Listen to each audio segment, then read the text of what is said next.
First job Monday morning. Look at the state of that flue. This boiler's been switched off, but they wanted to know the reason why. There's a few things not going for it. That's obviously an old standard efficiency gas oil. I think it's a Bolter. Bit dark down here as well. So I'll have a quick look inside the boiler anyway. But I'm not very happy, obviously, with that. It's rotten, isn't it? We've got a 2,500 litre or 2,300 litre. I think that's gas oil in there. So the tank's not in fantastic condition either. It's not terrible, but there's a few things not. Let's have a look inside and just pop the burner out. It looks like it's been burning clean at some point, but there is a little bit of spillage building up around the top. Not too sure what all this tape's doing, to be honest with you. But either way, I'm not going to switch it on because big hole in the flue, and I don't even know, it had been running a while, so I don't even know if it works,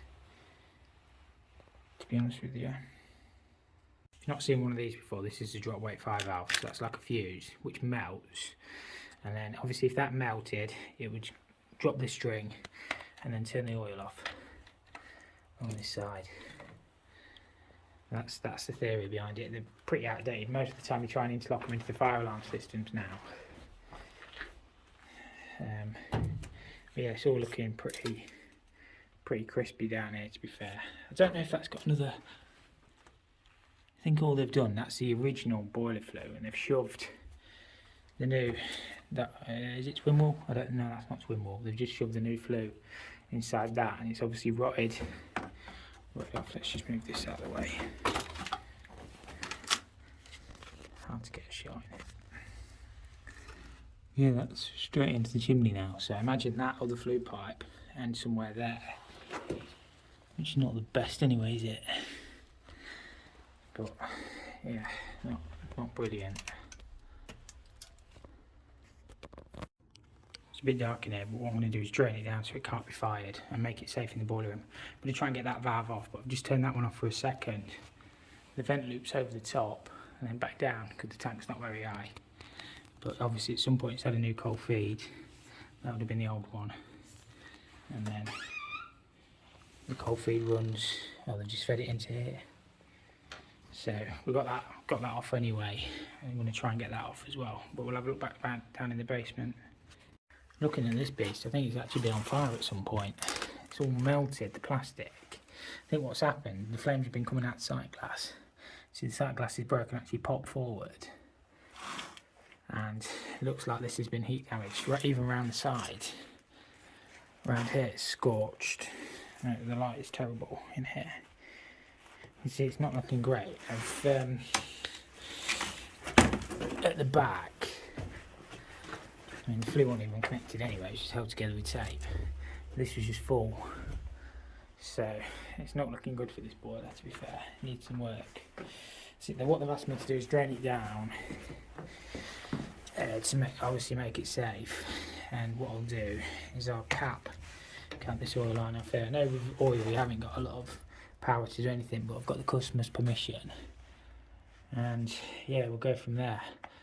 I think there's not too much more else I can do. I'm certainly not going to get it back going from today. But look, the light's terrible. It's clearly been hot at the top. Look, it's all melted. Not brilliant, to be honest with you. Let me know what you guys would have done. But that's what I'm doing anyway. I'll just open that drain off. The only place I can drain it is just into this well here. Because there's no sump pump or anything down in the basement. We're, well, down in the basement. So we'll see if that starts to flood. There might even be a drain. You just got to be really careful with jobs like this, because sometimes you can get needles and that chucked down. We're not in a bad area, but it still can happen, so don't go scraping through there too much. So it's quite a nice area that I live in, but you still don't know what's lurking beneath. So yeah, we'll get this drained, and then I'll do my paperwork, and that's the best I can do on this job. And obviously if they want to quote to repair, we can quote to repair. I think they want about getting rid of this gas oil boiler anyway, and they've got a grant to do something else. because a lot of the pipe work is the original cast. It's the original cast pipe work in the church. I don't think some of it's steel down here, but some of it is cast in the church. And it's starting to look a bit crispy in places. So I think they've got a grant, or they've got some money to sort the heating system out. But obviously this was unsafe anyway. This should never really have been running. It's just a mess, isn't it? A mess. It's never probably been put in right. When they put that boiler in, I don't know, bolt went busting. When did they go busting? In the 90s. Somebody will probably know more than me. But I would imagine that chimney should have been lined even then. It was only shoved in so far. So yeah, not the best job. Must be a drain down there. I can hear it going somewhere. I don't want to go poking around too much, but it sounds like it's draining somewhere, which is good. What I'll do is just spin this off here. It's dead loose anyway. Can I get it past the drop weight? Probably not. And then just find a 1/2 inch. Probably can't see anything. Find a 1/2 inch cap. Even just a normal 15mm cap end will do it. Just normal 15mm cap end will do it. Screw in there, and then it's physically disconnected then, in it. And we'll just leave all the bits there. This is gas oil, by the way, it's not kerosene, so it's red diesel. So yeah, that boiler is kaput. So just pop round and open all the air taps in the church. The original cast pipes will be under there. I have joined these before. So you can join them with a Viking coupling. Just cut them out with a steel saw and you can join them. Not at this church, it's the first time I've worked here. But interesting jobs. Been in there some years. Still perfectly serviceable in many ways. It's just obviously everything starts to get old. Originally it would have had a coal-fired boiler down there, I'd imagine, and just worked on gravity. Yeah, interesting. So these, I think they're the Aladdin AAVs. So these breathe in automatically. So a lot of them we don't actually have to open. Oh, they are Aladdin, look. He knows some stuff, doesn't he? Didn't even look at that. So hopefully all of these will breathe in by themselves, which is good. It saves me a job. Right, I've been around and opened all the air taps. Whilst it's still flying out there. Oh, it's quite a big system. Much made. I think they're on about having under pew electric heaters. So they're on about doing away with this oil boiler completely, which is probably going to be a better, more efficient system. I think they only use it occasionally, so the vicar was just saying. So yeah, this will be the end for oil here. So just finished my paperwork off, and we'll wait for that to stop and we can get off then. Right, I've just come to this job to look for a leak. Say the bottom of the airing cupboard is wet. I thought it might be the ball valve spraying out, but the ball valve seems okay. Couldn't get this door open. The thing swelled up that much. Just had to yank on that to get it to open. Let's just move it out of the way. I've only got my 12 steps on the van.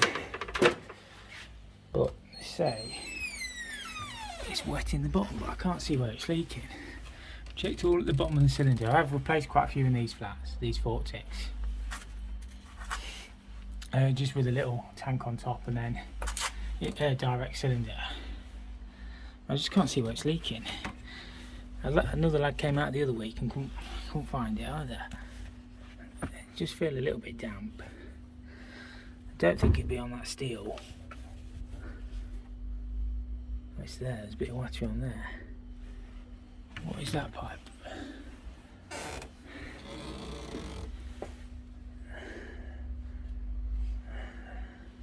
I think that's the overflow. Bet that's what it is. Bet that ball valve's overflowing at night and the overflow's leaking. That's hot coming down. They're heating. That's cold up. That copper one there is the overflow. But have another look at the top. I bet that's what it is. I bet the ball valve's dripping and then overflowing. The overflow's got a leak at the top and I bet it's running down. We'll see if we can get that ball valve changed.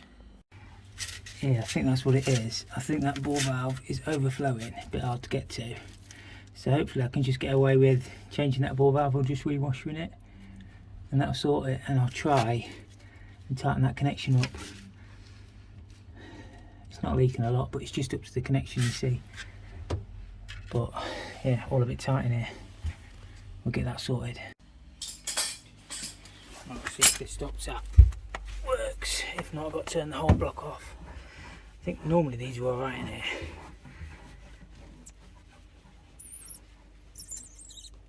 That should be alright. I'll just double check on the tap. Here we go, leave that one open, and all I'm going to do is rewash it.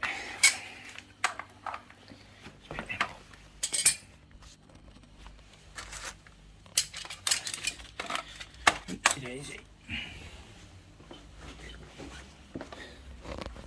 Just drain a touch out in the hole. You don't need to drain it all the way, just to lower the level. I really don't want to drop my phone in the water, but I've loosened that off. And hopefully try not to lose the pin. Get that washer out. Oops, there goes my grips. Nearly. Don't lose that pin. Get that washer out. What's left of it. Not a lot left of it, to be fair. Bits of it. And get that swapped. Just awkward to get to. And get some bits in there. I decided just to whip that out in the end because it's not looking in very good condition. But now I've got to struggle to get back onto the old cold feed. Let's see if the washer, probably change the washer in that. I think it was actually leaking. But obviously the overflow was leaking. There goes my grips on that nut around that side. You guys probably can't see. I need to get in there and tighten that up. But yeah, the ball valve should fix the root cause anyway.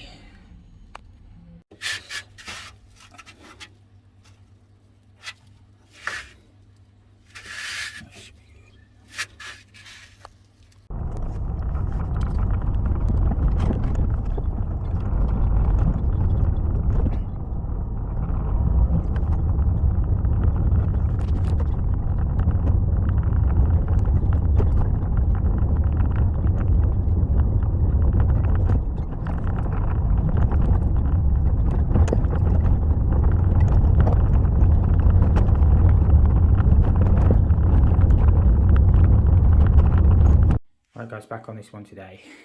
This is the one where I moved this boiler from over there to here. Boiler's had a few issues. The expansion vessel's kaput, hose split on it, and the burner keeps going to lock out. I know I could fix it, but the customers decided they want a new boiler. So we upgraded everything. We put filter, bypass, new zone valves. We couldn't really do too much with that pipework over there. It's just how it was. I liked everything. So I'm just going to get this swapped out for the customer this morning. And yeah, hopefully it should be alright. First job as always, get everything drained, get everything isolated safely. We've got the oil isolated, got the power, and I valved it off on the filter, and the zone valve should be shut, so it should be good. I don't think we'll get a lot of water. Just disconnect it down there, cut the flow off, and get it took out. Alright, we've got the thing all dragged out. I'll just have a tidy up with the floor. Hopefully the pipework won't be too bad to jig in. I just had to chip away some of the sand and cement at the bottom of the flue to release it. I can patch that back in, and hopefully it shouldn't be too bad. But as I say, it's a brand new flue, but it's only like 2-3 weeks old, so I'm going to reuse that, just clean it up a bit.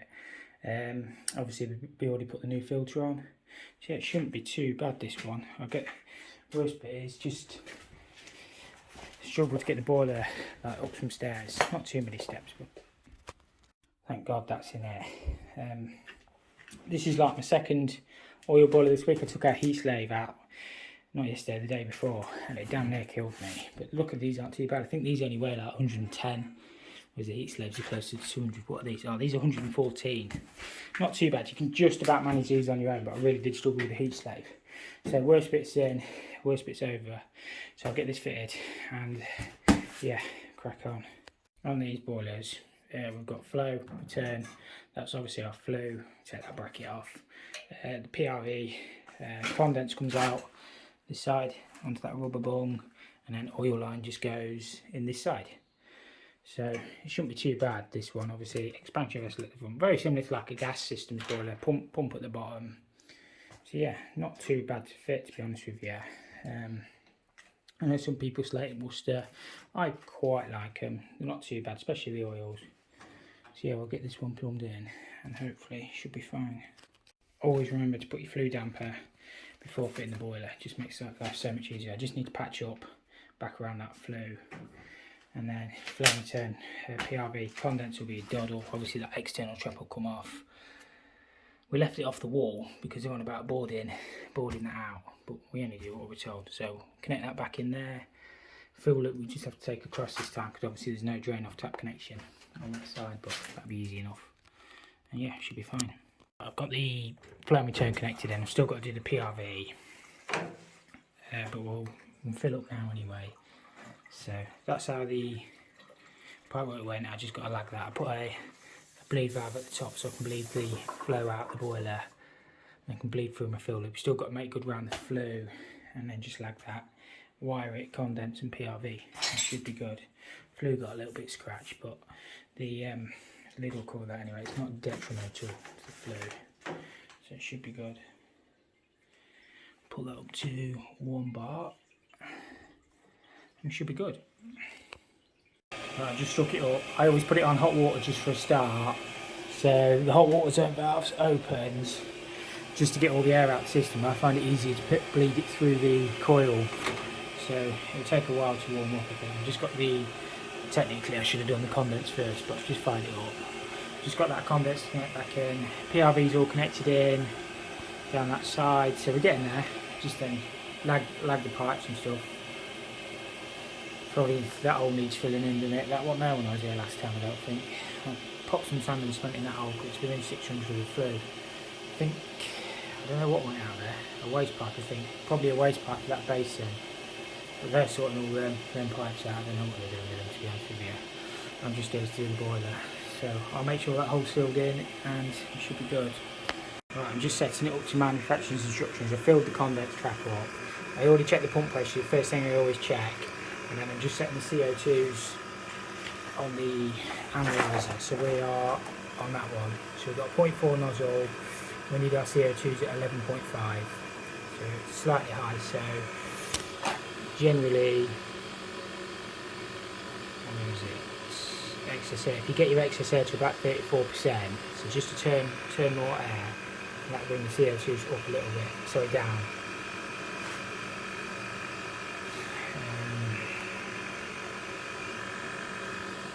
So we'll get that bang on, we should be good then. So we're now bang on where we need to be. Excess air is 34.6, CO2 11.5, ratio, temperature of the flue, net efficiency, and ppms are 46. So yeah, that's about bang on that is. Now then guys, how's it going? Apologies if this video has been a little bit shorter than normal. I've just been super busy this week. I've been up to my eyeballs in everything. So yeah, I just wanted to ask you guys something. If you get asked this question a lot, and I never know how to answer it properly. I've done a couple of boilers this week, and it's when your customers ask you, "Oh, do you think this boiler will outlive me?" It's like, I don't know. It depends how long you're going to live. You know, you start reeling out like, "Oh, your boiler should last, 15, 20 years." But how do you answer a question like that? Sometimes customers ask you questions. Obviously, I'm always happy to answer questions, but sometimes they ask you impossible questions. Like, I don't know, how old are you? Do you know what I mean? It's like, do you guys ever get that question as well? Because it's really awkward when you get asked it. But anyway, I'll leave you with that thought. And yeah, thank you for watching this episode. Again, apologies if it's been a little bit short. I've just been too busy to film too much and edit. I've had a few late nights. So yeah, and I'm sure you'll appreciate that sometimes work has to come first. These videos are just a hobby. So yeah, thank you for all the support, and I'll see you all in the next one.